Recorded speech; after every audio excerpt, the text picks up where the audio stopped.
দাও good morning করে দাও, গুড মর্নিং করে দাও। Good morning Hansi, good morning Hansi.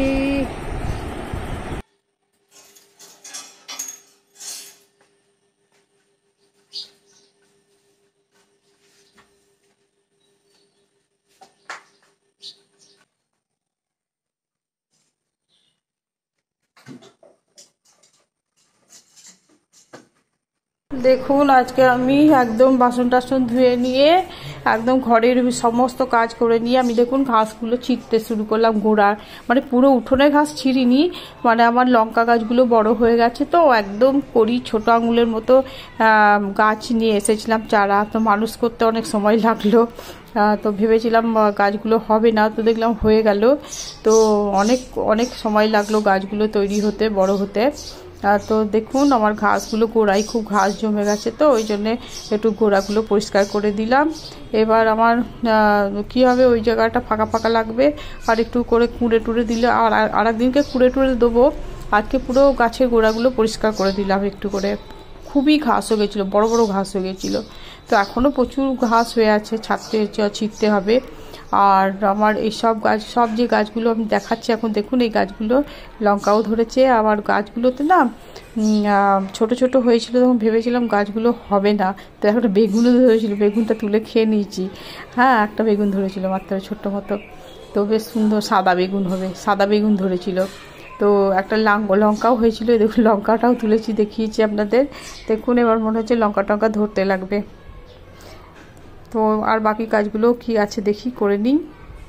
এখন আমরা মুড়ি খাবো, তাই একটু পেঁয়াজ লঙ্কা এইভাবে ভাজি আমি। তো মুড়ি খাবার বানাচ্ছি।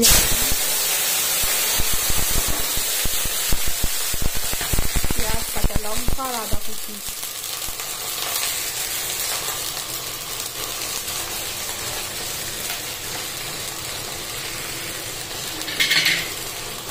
মুড়িতে লবণ যেহেতু আছে তার জন্য আমি লবণ দেবো না, তার কারণ আমার হাই প্রেশার আছে, আমি বেশি লবণ খাই না।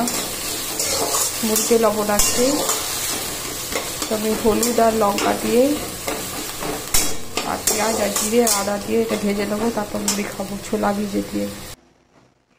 এখন আমি জামা কাপড়গুলো ভাঁজ করে নেবো, শুকিয়েছে এগুলো খালি করে দিলাম।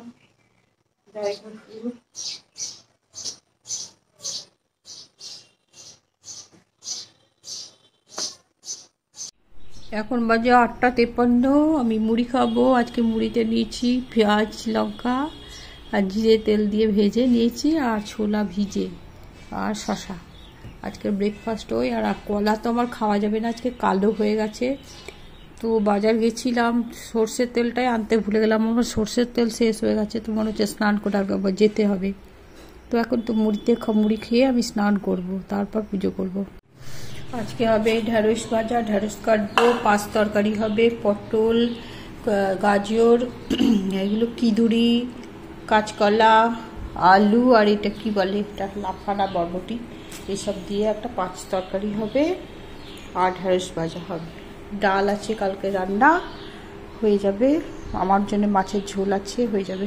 আবার সবজি কাটা হয়ে গেল, পাঁচ তরকারি সবজি কাটা হয়ে গেল। পেঁয়াজ কুচি করে রাখলাম, আদা রসুন ছাড়িয়ে রাখলাম, আর ঢ্যাঁড়স ধুয়ে কেটে রাখলাম, ভাজা হবে, এগুলো পাঁচ তরকারি হবে। পেঁয়াজ কেটে রাখলাম মশলা করার জন্য, এসে স্নান করে এসে পুজো করে মশলাটা করব। এই দেখুন কাঁঠাল দিয়ে গেল একটা বৌদি, দাদার বন্ধু হয়, তো এই বৌদি কাঁঠাল দিয়ে গেল। এখন কাঁঠালটা আমি 2-4 পিস খাবো, তারপর আমি স্নান করতে যাব। কুকুরের জন্য মাছ বাছতে হবে, মাছ বাছা হয়নি, মাছ বাছবো। আগে কাঁঠালটা খেয়ে নিই একটু অল্প, এতটা খেতে পারবো না, তো ছেলের জন্য ফ্রিজে ভরে দেবো। এখন আমি খাবো, দিয়ে তারপর মাছ বাছবো। 10:50 বাজে, আমার পুজো হয়ে গেল। ঝলক দেখিয়ে দিই আমার ঠাকুরকে, হয়ে গেল পুজো। তো এখন আমি রান্নাঘরে যাব, সবজি কাটা হয়ে গেছে, আজকে গিয়েই রান্না করতে শুরু করে দেবো। আমার ছেলে এই কাঁঠালের বড়া বানাবো, তাই খাবে, এমনি কাঁঠাল খাবে না বললো, তো এটাকে পিষে দেবো, দিয়ে এর মধ্যে ময়দা আর চিনি আর দুধ মিশিয়ে তাল বড়ার মতো করে নেব, কাঁঠালের বড়া। দেখুন আমি পাকা কাঁঠালের বড়া বানাবো, এই দেখুন কাঁঠালটা, পাকা কাঁঠালটাকে আমি পিষে দিয়েছি এরকম করে, এই ঢেলে দিলাম।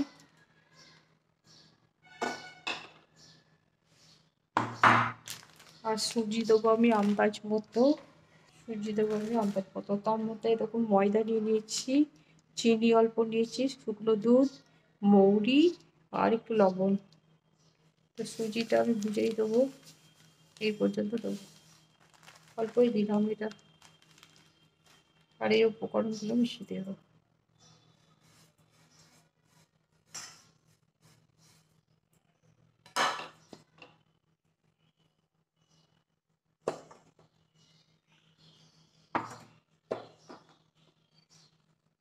তো আমি জল দিয়ে ভালো করে মেখে নেবো, শুকনো দুধ দেওয়া আছে।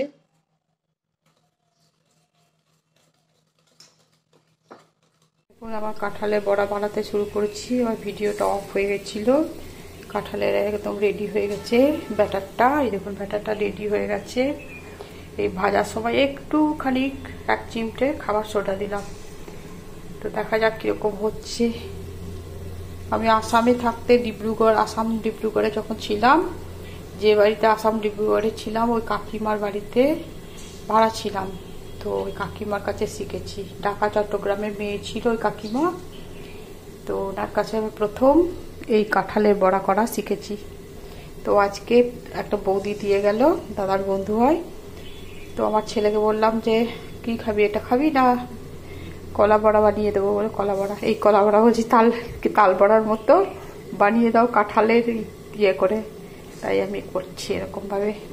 তো দেখুন কেমন হচ্ছে আমার।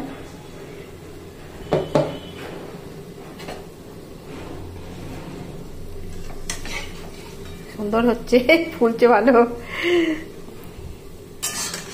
এই দেখুন আমি একটু হিটটা কম দিয়েছি, ধীরে ধীরে হবে বলে।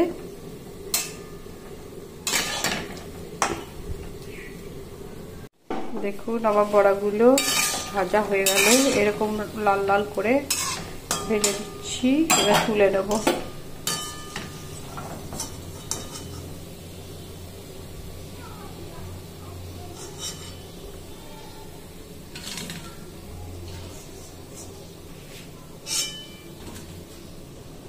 এরকম করে আর একবার দিয়ে দেবো আমি।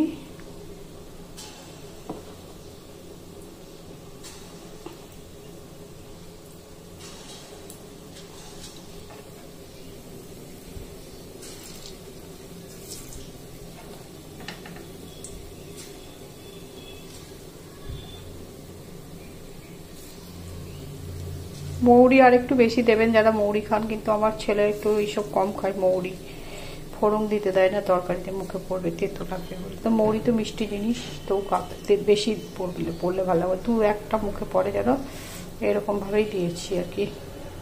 খুব বেশি মৌরি হয়ে গেলে পরে খাবে না। তো যারা ভালোবাসেন একটু দেবেন। মৌরি দিয়েছি বলে গরম মশলা দিইনি আর। তো আমারই আর এক ছাক ছেড়ে আর একবার হবে, ব্যাস হয়ে যাবে। দেখুন আমার মাছ তরকারি হয়ে গেল। পটল, গাজর, আলু, তারপরে বিনস, তারপরে কি যেন দিলাম, চিঁদুরি, এইসব মিলিয়ে 5 রকমের একটা সবজি কেটে রেখেছিলাম।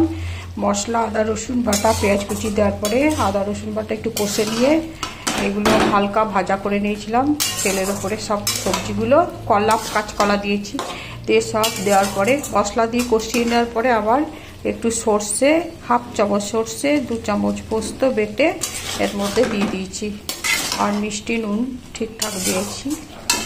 তো আমি এখন তরকারিটা নামিয়ে দেবো, মোবাইল আছে হাতে। এরকম আমার হয়ে গেল, গ্যাসটা অফ করে দিলাম, এবার নামিয়ে দেবো। দেখুন আমার ভাজা হয়ে গেল, এটা লাস্ট শেষ রাউন্ড। হ্যাঁ এরকম ভাজা হয়ে গেল। কতগুলো বড়া হলো দেখুন, অনেকগুলো ভালো হয়েছে, খেতে খুব টেস্টি হয়েছে। আপনারাও বানিয়ে দেখবেন পাকা কাঁঠালের বড়া। এখন বাজে দুপুর 1:34। তো আমরা দুপুরবেলা ভাত খাবো। এখন দেখুন মেনু আছে আজকে দুপুরে, ঢেঁড়স ভাজা আর 5 তরকারি রান্না করেছি আজকে, আর ডাল আর মাছ আছে কালকের। আর আজকের মেনু এই। তো আপনারাও খান, আমরাও খাই, আর ভিডিওটা এখানেই শেষ করলাম। আপনারা ভালো থাকবেন, সুস্থ থাকবেন, সাবধানে থাকবেন।